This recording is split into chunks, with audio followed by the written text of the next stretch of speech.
ৰাজা পেগু আতিয়ে মানে এখন আমি প্ৰাম খুলি থাকোঁ মাৰে গোটেই 12 মাহটোতে আমি প্ৰাম খুলি আছোঁ। এই দিছামুখ আমাৰ ডবলি চাপৰিখন এইটোৱে। এইখন মানে এইখন আলুগুটি 2 বিঘামান আছিলে। তাতে ৰাতি আহি মেলি গোটেই আলুগুটি মানে তন্দন বন্দৰ কৰি দিছে। আলু তাৰপৰা ৰঙালাও আছিলে 3 বিঘামান, এইটো আতিয়ে কাহেক কৰি দিছে। ফুলকবি আছিলে 6 বিঘা, এইটো আতিয়ে কাহেক কৰি দিছে। এতিয়া আপোনালোকৰ নিউজৰ দ্বাৰাই বা প্ৰশাসনৰ দ্বাৰাই বন বিভাগৰ দ্বাৰাই যদি আমি সহজভাৱে খেতিটো কৰিবৰ কাৰণে সহায় সহযোগ এটা যদি পায় নেকি বোলো আপোনালোকৰ দ্বাৰাই মই সহযোগটো বিচাৰি আছোঁ। আতিয়েতো আমাক বহুত তেনেকৈ নষ্ট কৰিছে। এই পাকঘৰ এটা আছিলে, কেম্প এটা আছিলে, কেম্পটো ভাঙি দিছে। তাৰপৰা ফুলকবি আছিলে, এইটো ভাঙি চিঙি কাই পোল আলু আছিলে আমাৰ অসমীয়া আলু, এইটো কাই শেষ কৰি দিছে। তাৰপৰা গোটেইবাৰ তেনেকৈ লংগভংগ গোটেই কাৰেণ্ট চৰেণ্ট তেনেকৈ মনা নাই, গোটেই ভাঙি চিঙি তেনেকৈ উমাই দিছে। ৰাতি 2-3 বজাতে আমি খেদি ওলাই দিছোঁ। আতি দিনত 3 বজাতে আতি উমাইছে, তাতে খাই মেলি গোটেই ধুনীয়াকৈ খাই মেলি ওলাই গৈছে। আৰু কি কৰিব এতিয়া, আমিতো ইমানখিনি যুদ্ধ কৰিব নোৱাৰোঁ, উপায় নাই। সেইটো কাৰণে চৰকাৰৰ ফালৰ পৰা কিবা এটা সুবিধা পায় নেকি বোলো আপোনালোকৰ নিউজৰ দ্বাৰাই আমি সহযোগটো কৰি থৈছোঁ। মোৰ নাম ৰবীন চাংমাই। মই এই খেতি কৰোঁ। খেতি হাতীৰ উপদ্ৰৱৰ পৰা একো চলিবই পৰা নাই। আমি গোটেই ফুলকবি আছিলে 3 বিঘামান, সেইটো খালে। বন্ধা আছিলে, এইবিলাক খালে। জলকীয়াখিনি গোটেই ভাঙি শেষ কৰিলে। এই আলুতলি দেখিছে, আলুতলি একেবাৰে চোতাল বনাই দিলে।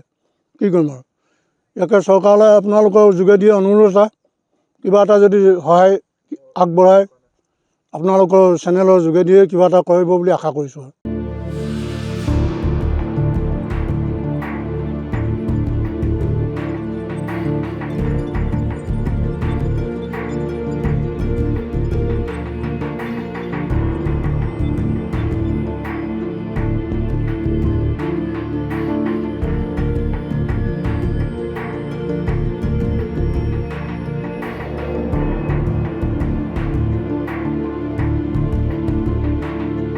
ৰাজা পেগু আতিয়ে মানে এইখন আমি প্ৰাম খুলি থাকোঁ মাৰে গোটেই 12 মাহটোতে আমি প্ৰাম খুলি আছোঁ।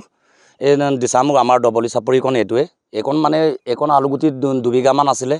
তাতে ৰাতি আহি মেলি গোটেই আলুগুটি মানে তন্দন বন্দৰ কৰি দিছে। আলু তাৰপৰা ৰঙালাও আছিলে 3 বিঘামান, এইটো আতিয়ে কাহেক কৰি দিছে। ফুলকবি আছিলে 6 বিঘা, এইটো আতিয়ে কাহেক কৰি দিছে। এতিয়া আপোনালোকৰ নিউজৰ দ্বাৰাই বা প্ৰশাসনৰ দ্বাৰাই বন বিভাগৰ দ্বাৰাই যদি আমি সহজভাৱে খেতিটো কৰিবৰ কাৰণে সহায় সহযোগ এটা যদি পায় নেকি বোলো আপোনালোকৰ দ্বাৰাই মই সহযোগটো বিচাৰি আছোঁ। আতিয়েতো আমাক বহুত তেনেকৈ নষ্ট কৰিছে। এই পাকঘৰ এটা আছিলে, কেম্প এটা আছিলে, কেম্পটো ভাঙি দিছে। তাৰপৰা ফুলকবি আছিলে, এইটো ভাঙি চিঙি কাই পোল আলু আছিলে আমাৰ অসমীয়া আলু, এইটো কাই শেষ কৰি দিছে।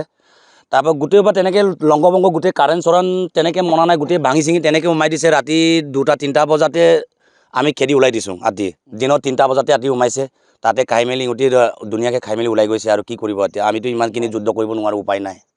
সেইটো কাৰণে চৰকাৰৰ ফালৰ পৰা কিবা এটা সুবিধা পায় নেকি বোলো আপোনালোকৰ নিউজৰ দ্বাৰাই আমি সহযোগটো কৰি থৈছোঁ। মোৰ নাম ৰবীন চাংমাই।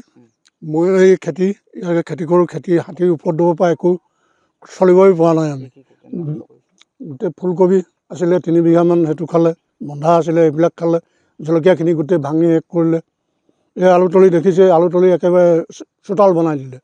কি কৰিম আৰু ইয়াকে চৰকাৰলৈ আপোনালোকৰ যোগেদি অনুৰোধ আছে, কিবা এটা যদি সহায় আগবঢ়ায় আপোনালোকৰ চেনেলৰ যোগেদিয়ে কিবা এটা কৰিব বুলি আশা কৰিছোঁ। যিকোনো খবৰৰ বাবে যোগাযোগ কৰক 7099017330 লগতে 7099017110 নম্বৰত।